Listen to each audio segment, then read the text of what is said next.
Bom, ela trouxe aqui tem está construir mais ou menos 1840, 1850, né? E tempo está construir.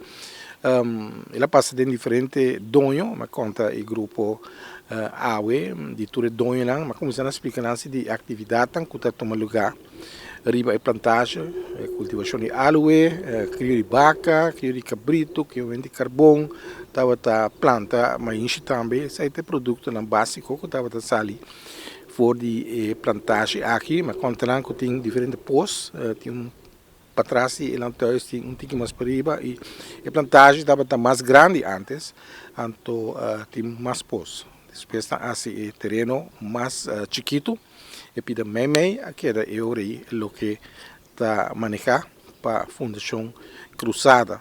Mas por não ter relação também com Carpata, para sobre agora aqui na Lantois, anterior plantagem Guatemala, não está pondo atenção na reabilitação, ou ressocialização, por exemplo, que sali foi prisão e outro problema e a Fundação Cruzada que nós conhecemos a começar como Fundação Carpata para sobre na Carpata não queira criar a facilidade aqui pero não assim mais tem protesta por exemplo de em Rincón que bisa assim não que pegar com um bairro lugar caminho tem adicto na rua interesse intranquilidade tem bairro então na bem finalmente aqui não. Então, nós cambiamos o nome da Fundação Carpata para a Fundação Cruzada, que está operar na Guatemala.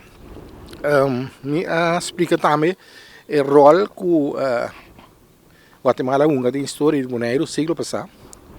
Ora que estava diferente dono, um dono mais conhecido, me explica também família Helmut. Ernst Helmut estava um dono por o fim do século XIX. Depois que ele morreu, Jules Helmut continua com ele, Jules está meu abuelo.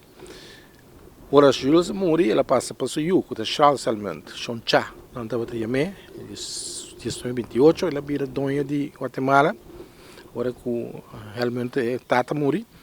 Então Charles quer com ele, mas Charles não estava tomando de atender mais chaco com nuco, estava mais em estado com seu negócio, envolvido depois em política, então ele vende e plantagem aqui com o senhor Sprockel de Curaçao.